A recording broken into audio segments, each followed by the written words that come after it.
Қайырлы күн достар, баршаларыңызға күндеріңізге сәттілік тілеймін. Өткен жолы баянның оң жағын үйреттім бірінші сабақта, екінші сабақта баянның сол жағын үйреттім, және екі жағын қосып ойнауға дағдылануды үйреттім. Сіздерге тапсырма бердім. Енді сол тапсырманы егер жақсы орындасаңыздар, бүгін қазақтың халық әні Еркем-ай деген тамаша әнді домбырада ойнайды көбінде. Сол әнді сіздерге үйретпекпін. Енді бірінші алғашқы сабақтар болғаннан кейін жеңіл әннен бастасақ деген ойдамын.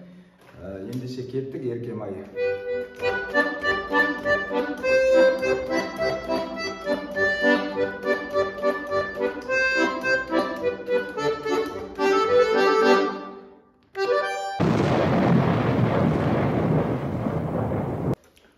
Достар, оң жағында бізде си нотасынан басталады. До, ре, ми, фа, соль, ля, си. Си нотасынан басталады. Бұл жерде саусақ қойылымы міне мынандай. Саусақ қойылымы екінші саусақтан басталады. Си, ре, си, до.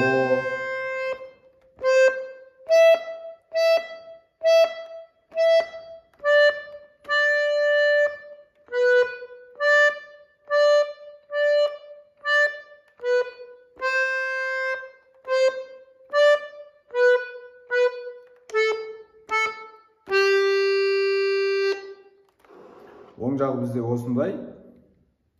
Енді сол жағын көрсетейін. Ал енді достар, бізде өлшем деген бар. 2-де 4, 3-де 4 деген. 3-де 4 деген көбіне вальс. Ал 2-де 4 дегеніміз қазір үйретейін деп жатқан Еркем-айдың өлшемі 2-де 4. 2-де 4 өлшемді 1-ге, 2-ге, 1-ге, 2-ге деп санайды. Енді достар, қалай санаймыз? Мен санап көрсетейін. Санап ойнасаңыздар тез үйренесіздер және жеңіл болады. 1-ге, 2-ге, 1-ге, 2-ге, 1-ге, 2-ге, 1-ге, 2-ге, 1-ге, 2-ге, 1-ге, 2-ге, 1-ге, 2-ге, 1-ге, 2-ге, 1-ге. Так, түсінікті шығар достар. Сол жағында мына жерде до нотасының белгісі бар, доның үстінде соль. Biz majör oynayımız. Sol, majör oynayımız. Sol majör, do majör, sol majör, re majör. Bize gerek notalar oslar. Sana oynayımız ya.